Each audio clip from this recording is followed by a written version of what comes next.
Hi everybody, welcome back to my channel. My name is Nefabit. Today we're going to discuss 5 easy fix solutions to take you from looking like an amateur or a newbie and looking a lot more polished. These are, I should say, not necessarily easy fixes, but they are simple fixes. So these are things that you should incorporate. Say you're going to do a practice session. Pick one item, pick one thing that you want to work on. And as you, say, practice your set or you practice your drill routine, you are going to consciously try to implement one thing at a time, all right? That's the best way to actually implement new technique because you have to make that new thing become the norm. So do it for an extended period of time. Don't try to fix all the things at once, but at the same time, it is something that you can start to become aware of. So without further ado, let's get started. So tip number 1, a lot of my students could probably guess, it is TRex arms. This is a pet peeve, but it's also something that is an immediate marker of a newer and less experienced dancer, or a dancer who maybe has been dancing on paper for a very long time but has not had the proper guidance to fix these things. So one reason this tends to happen is that the arms get very tired and they start to droop downward. We tend to be very aware of our hands, and so we keep the hands higher, but the elbows are not something we are as aware of, and so they start to droop.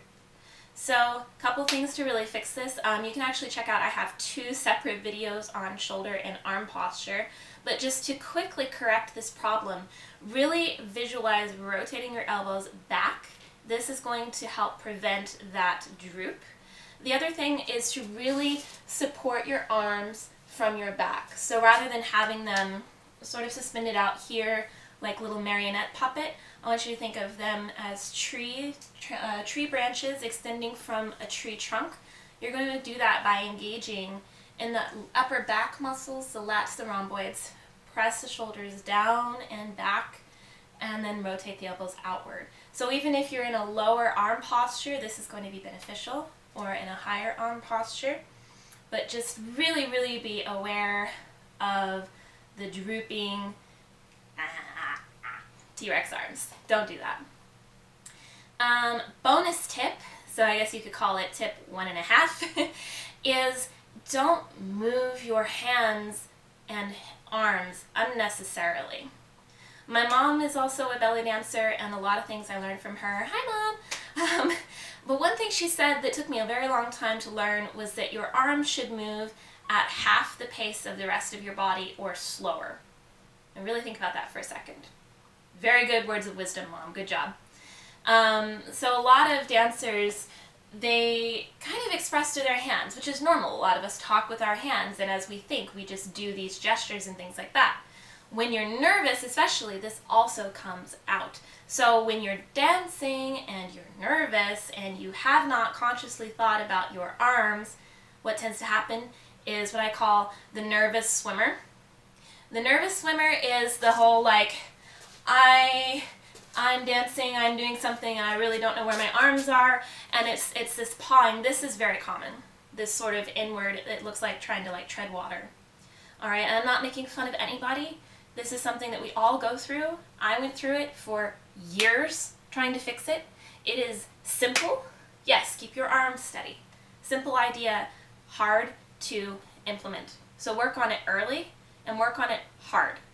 Best advice is, work in a mirror if you can. If you don't have a mirror, film yourself. Especially film yourself from behind because elbow posture is more apparent from behind.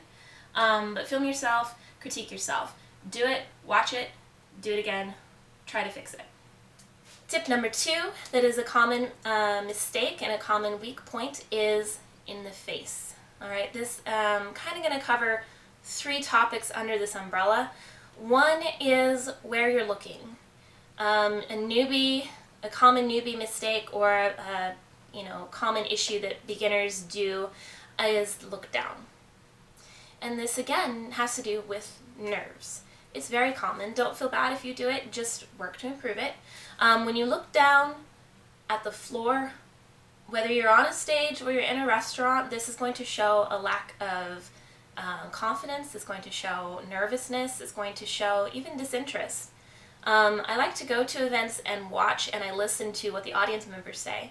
And audience members, if they don't know about dance, they are more likely to connect with the dancer who's looking up, who looks happy, who makes eye contact with them, than a dancer who maybe was technically superior, but was looking down and looking miserable the whole time. Which brings us to the point number 2 under the umbrella of the face, which is smiling. All right.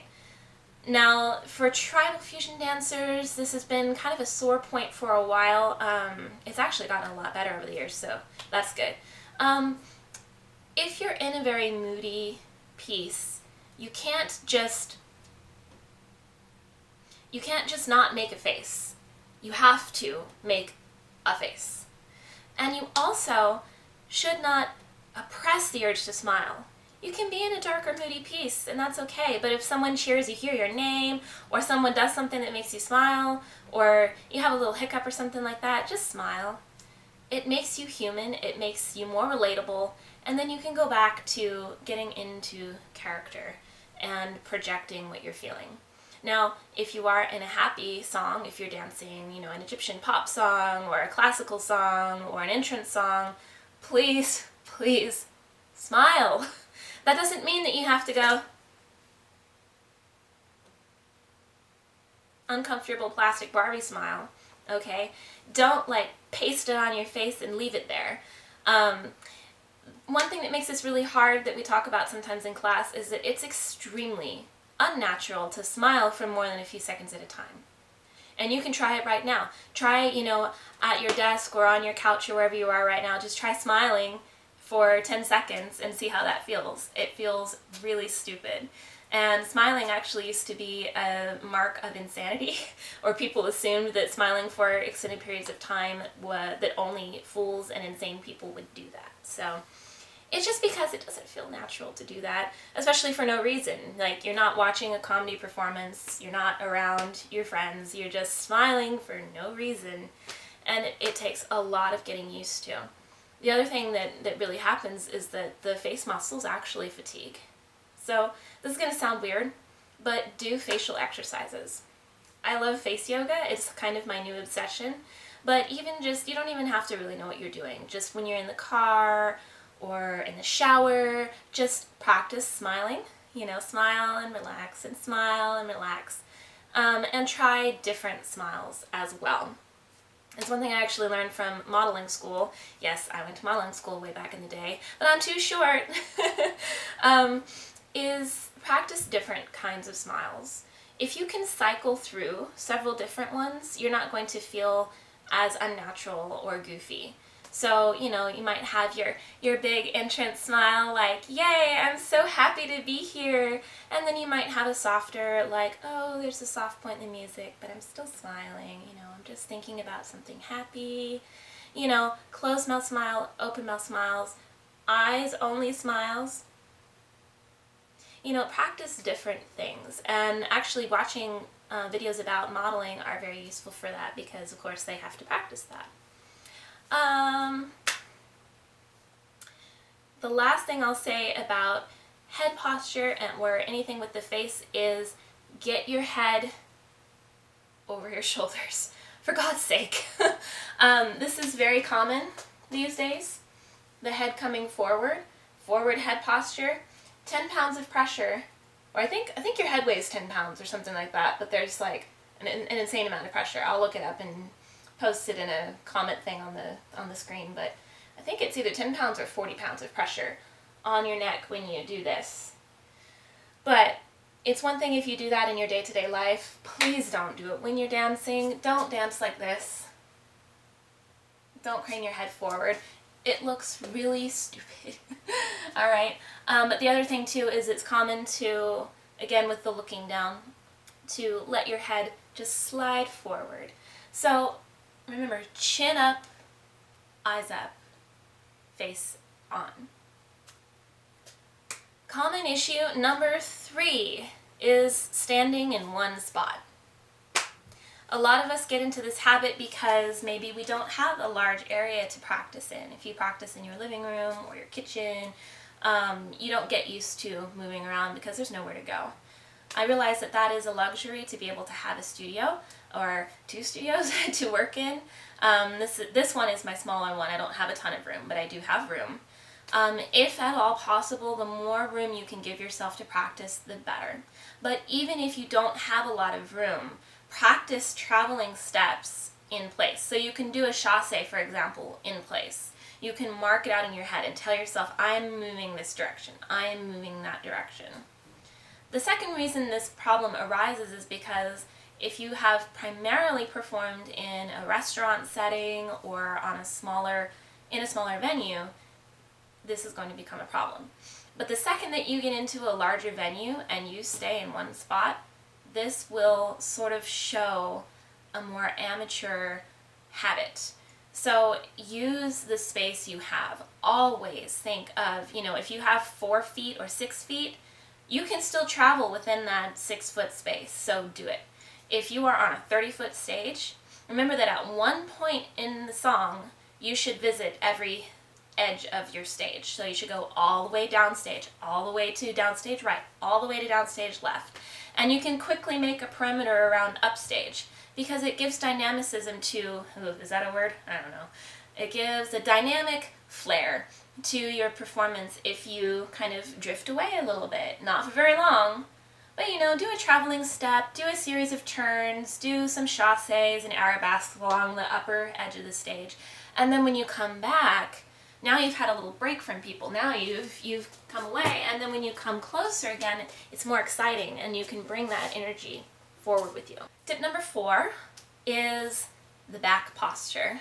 And this is a pet peeve of mine because in my mind, I never want to attack anybody, but in my mind, if you've been dancing for any length of time, your posture should be the very, very first thing that you sort of master.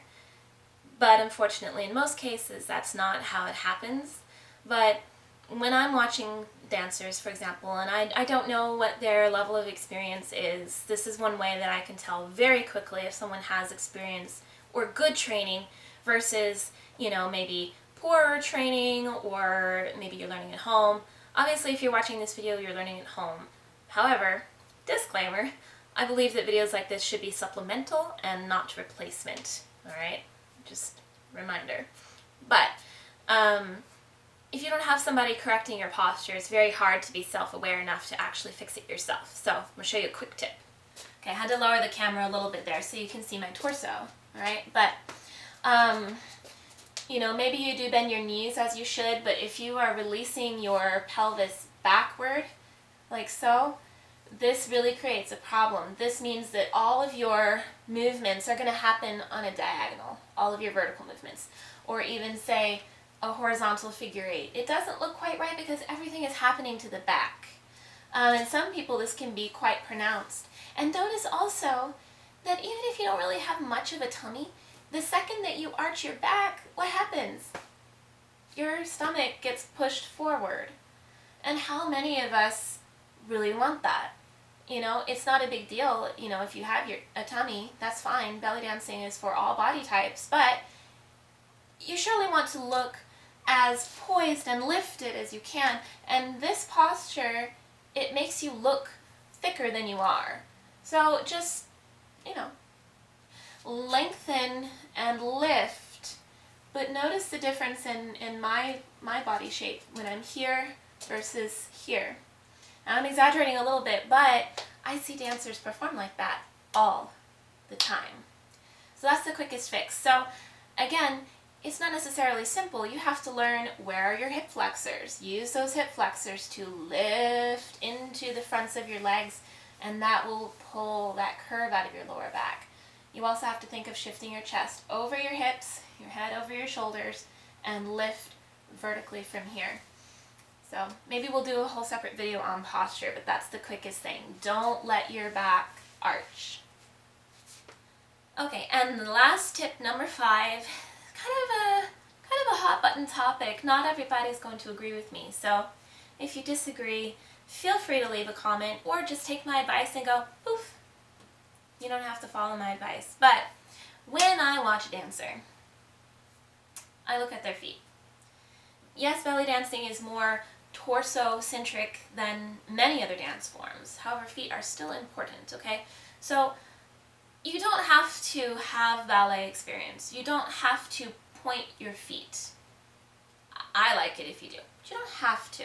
However, I'm going to show you. I'm going to move the camera. I'm going to get down a little lower. Now, a lot of dancers, again, this goes hand in hand with, standing in one spot. If you're just standing in one spot, you don't think about your feet that much. And this is a problem, that dancers don't think about their feet. Then you get into a movement, say, like Saidi hip drop, and you get these, I call them lazy feet or ambiguous feet. They can't decide, are we flexing, are we pointing? They're sort of flopping. Or you get into a movement like an arabesque, and it's lazy. So don't have lazy feet, all right? Step in on releve, point your other toe, and land. Don't just, like, it's not terrible, but there's no energy in the feet. There's no poise, there's no drama, and we are dancers. There needs to be poise and drama. So I'll show you the difference. Chasse, arabesque. Chasse, arabesque. Chasse, arabesque. And it's not just the fact that my toes are pointed, it's also that I'm on releve, and there's energy in my legs. And when I come here, sure, I might be tracing that line of an arabesque, but there's no energy in it. Even if you're on flat, okay? Even if you're flat, put some energy through your toe. Imagine that there's a needle coming out of your big toe, all right? And you're going to drag that needle and you're going to carve a little half circle.